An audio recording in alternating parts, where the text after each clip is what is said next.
Bonjour tout le monde, j'ai enfin réalisé mon escouade de suzerain. Elle est faite depuis le temps que j'en parle.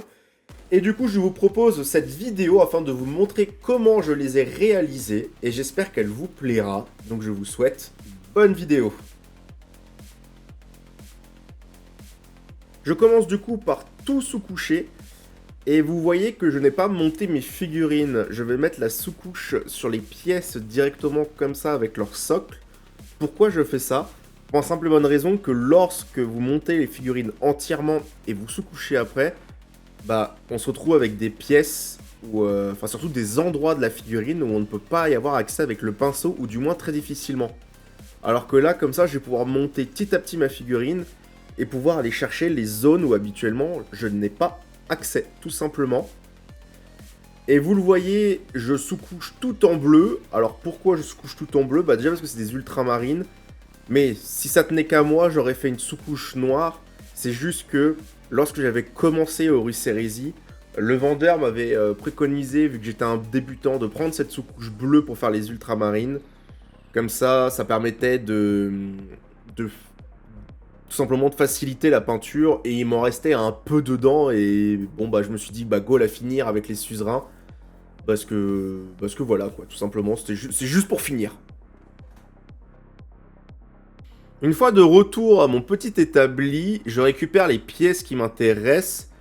Et surtout, je vais les nettoyer, les frotter pour enlever tout le surplus de résine. Parce que je me suis toujours demandé, quand moi je regardais des vidéos sur YouTube de gens qui montaient des figurines, pourquoi les gens étaient contents lorsqu'un kit résine passait en plastique. Je comprenais pas pourquoi. Je viens de comprendre. C'est un enfer, les kits résine. Il y a des imperfections partout. Là, en l'occurrence, pour les suzerains, il n'y a même pas de mode d'emploi. Donc, quel bras il faut mettre?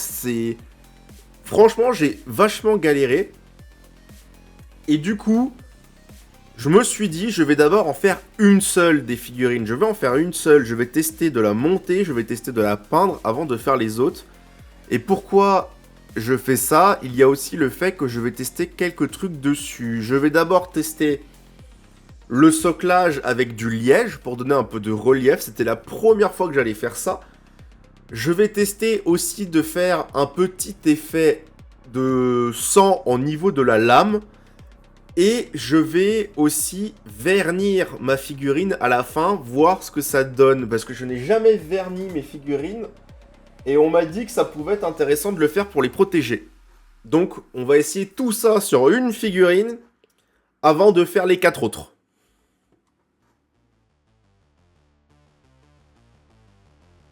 Le soclage avec le liège justement. Bah écoutez, franchement je suis vraiment content du résultat que vous allez voir dans pas longtemps.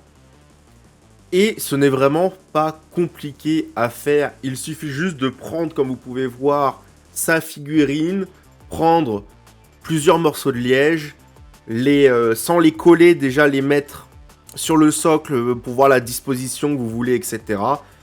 Et après, tout simplement, le liège, vous venez le couper avec vos doigts en petits morceaux pour essayer que ça se fissure le plus naturellement possible. Par là, j'entends qu'il faut surtout pas découper, laisser le liège s'effriter. Comme ça va donner un aspect beaucoup plus naturel à la fin sur votre socle. Et je trouve ça très cool.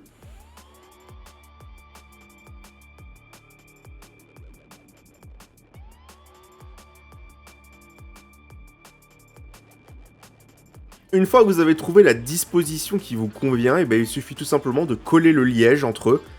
Et si jamais il y a encore de l'espace sur votre socle, vous pouvez faire comme moi, rajouter des tout petits morceaux à gauche et à droite. Ça donnera encore plus de relief. Une fois que la colle a bien séché et que le liège n'est pas prêt de bouger, je viens tout simplement faire mon soclage. J'utilise du coup le Tactical Astro Granite, si je ne me trompe pas, de chez Citadel Couleur, qui est une sorte de peinture avec une peinture un peu granuleuse qui vient faire comme si elle était imbibée de petits cailloux sur le socle. Ça va donner un effet très sympa et avec le liège, ça donne énormément de relief. J'aime beaucoup. Alors surtout, essayez d'y aller doucement Parce que le liège, du coup, vu qu'on l'a émietté forcément pour lui donner sa forme, il est un peu fragile et si vous y allez trop fort, vous allez avoir des morceaux qui vont s'enlever. Moi, ça m'est arrivé une fois, rien de grave, mais du coup, faites attention, allez-y gentiment.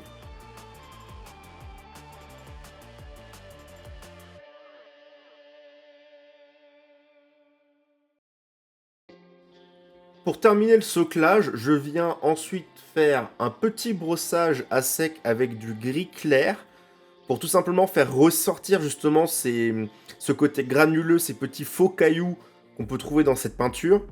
Et à la fin, je viens tout simplement passer à un shade, plus précisément le shade Agrax Earth Shade, qui me permet tout simplement de faire un ombrage sur mon socle.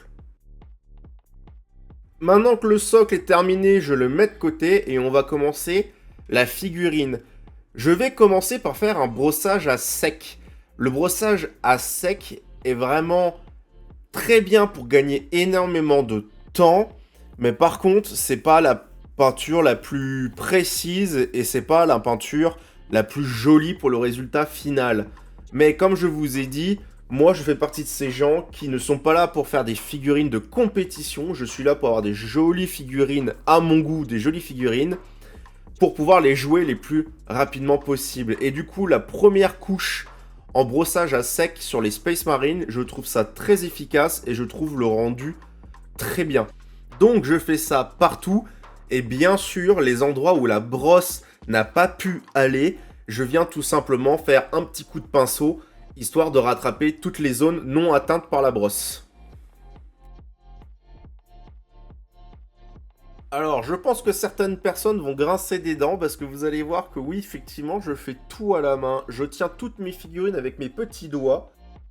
Et malheureusement, je fais partie de ces gens qui n'ont pas bouchon de liège et qui n'ont pas de pâte à fixe. Alors, je sais que c'est pas le truc qui coûte le plus cher, mais c'est quelque chose quand même qu'il faut acheter. Et du coup, je ne l'ai pas fait. Donc, je fais ça avec les doigts. Donc, il faut faire attention parce que forcément, si vous touchez là où vous avez peint directement, vous allez enlever la peinture. Et pire, vous allez, ça se trouve, laisser vos traces de doigts. Donc, faites attention si vous êtes dans le même cas que moi. Laissez sécher, peignez le haut de la figurine, laissez sécher et après vous peignez le bas.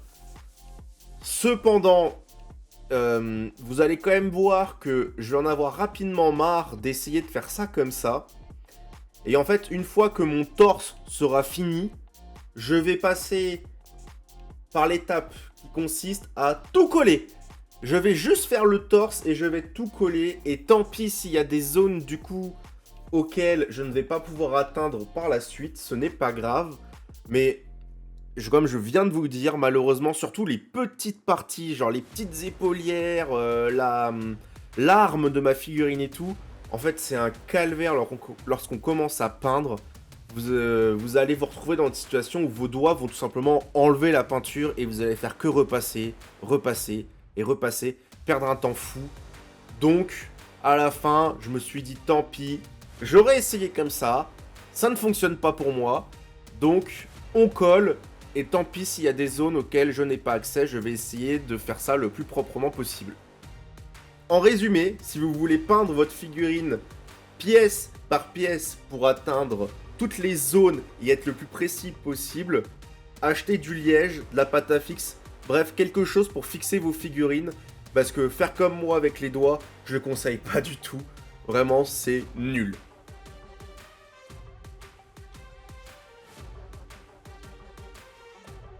Une fois tout le brossage à sec fini, et ben je viens tout simplement coller ma figurine à mon soclage et je vais tout simplement commencer à la peindre. Si jamais, petite parenthèse, ça vous intéresse, lorsque vous faites le soclage avant de coller la figurine, au moment de coller la figurine, la colle de base Games Workshop n'est pas assez forte pour que ça prenne. Du coup, moi j'ai acheté une colle très forte et c'est impeccable. En ce qui concerne la peinture, rien de spécifique. Je vais tout simplement commencer quand même par le bas de la figurine et remonter gentiment. Commencer par la partie jambes et après la partie torse et tête. Je trouve que c'est le plus simple et le plus rapide pour peindre la figurine. Après, peut-être que je me trompe, je me suis pas non plus chronométré, mais moi, je trouve que c'est plus rapide de faire ça comme ça. Et au niveau de la gamme, bah, j'utilise tout simplement la catégorie base de Games Workshop. Rien de spécial, voilà.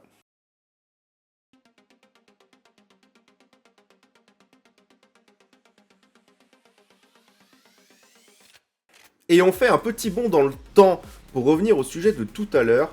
Vous pouvez voir que la hache, j'ai commencé à la peindre, mais n'ayant pas de bouchon de liège et de pâte à fixe, mes doigts enlevaient en permanence de la peinture. Je ne faisais que repasser, repasser, repasser, et ça m'a énervé.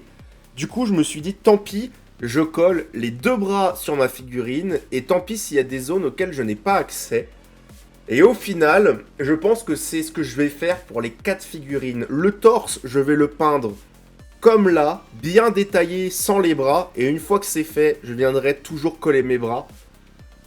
C'est, je trouve, au final, largement suffisant. C'est dommage, certes, mais c'est largement suffisant. Nous voilà donc au résultat final pour la première figurine. Bon, comme vous pouvez le voir, on n'est pas sur de la peinture de compétition, mais comme je l'ai déjà dit plusieurs fois, ce n'est pas ce qui est recherché. Et j'en suis vraiment content, je la trouve jolie, très jolie même, pour mon niveau en tout cas, et pour le temps que j'y passe. Et vous pouvez voir du coup que j'ai fait l'effet sang dessus, mais j'ai oublié de m'enregistrer, désolé. Je vais essayer de vous montrer ça sur les autres figurines qui vont venir juste après. Mais en soi, ce n'est pas du tout compliqué à faire. Et j'aime beaucoup l'effet que ça donne avec ces éclaboussures au-dessus de la lame. Là, sur la vidéo, vous pouvez voir que j'ai oublié de le faire en dessous. Mais je l'ai fait. Je l'ai fait au moment où je m'en suis rendu compte après.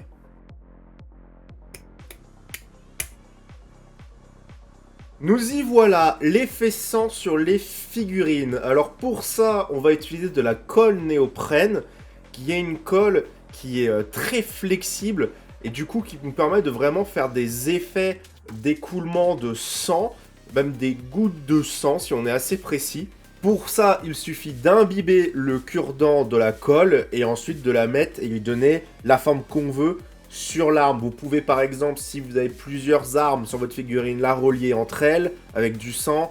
Vous pouvez tout simplement faire du sang qui tombe jusqu'au socle et faire une grosse flaque de sang au sol. Il y a plein de choses à faire. Moi, j'essaie tout simplement de lui donner une sorte de goutte de sang, une grosse goutte de sang. Bon, sur certaines figurines, je vais vraiment bien y arriver, je trouve. Sur d'autres, un peu moins. C'était la première fois que j'essayais. Et n'empêche que le rendu final est très sympa. Une fois la colle séchée, ben on vient prendre notre peinture effet sang. Moi, toujours chez Citadel Color, j'ai pris la Technical Blood for the Blood God, qui rend vraiment bien. Et du coup, on vient peindre notre colle et l'arme qu'on souhaite. Une erreur de ma part, ça n'a pas été enregistré, mais je vous l'explique quand même. J'ai donné un effet éclaboussure de sang aussi à ma figurine à certains endroits. Et du coup, c'est très simple à réaliser si ça vous intéresse. Il suffit de prendre un pinceau, de l'imbiber de la couleur sang, et avec le cure-dent que vous avez utilisé, tout simplement venir secouer très fort vos poils pour vraiment que ça vienne éclabousser la figurine. Et ça donne un rendu encore un peu plus réaliste, et moi j'aime beaucoup. Après, je ne l'ai pas trop fait non plus, car le but n'était pas vraiment que ma figurine soit pleine de sang, c'était vraiment histoire qu'il y ait quelques gouttes. Après tout, je me suis dit que c'était des ultramarines, pas des World Eaters, donc juste quelques gouttes, c'est suffisant. Et pour finir cette vidéo, on va venir parler du vernis. Alors, spoiler, je n'aime pas du tout vernir mes figurines. Heureusement que j'ai essayé de faire ça sur une seule figurine, parce que vous allez voir, du moins j'espère que vous allez voir ça correctement, ça absorbe énormément la lumière de la peinture. J'ai pas le terme exact, mais en fait toutes les couleurs deviennent vraiment mates, le doré ne brille plus du tout. Vous allez voir que je vais prendre mes deux figurines et on va voir vraiment la différence au dos des figurines. Moi perso, j'apprécie pas. Je trouve que le fait que le doré ne soit plus doré, que ce bleu prenne un peu un bleu grisâtre, je sais vraiment pas comment expliquer, mais je n'aime pas. Voilà, donc certes c'était un vernis mat, j'aurais pu m'en douter, Mais à ce point-là, je suis très très déçu. Donc heureusement que j'ai fait ça que sur une seule figurine.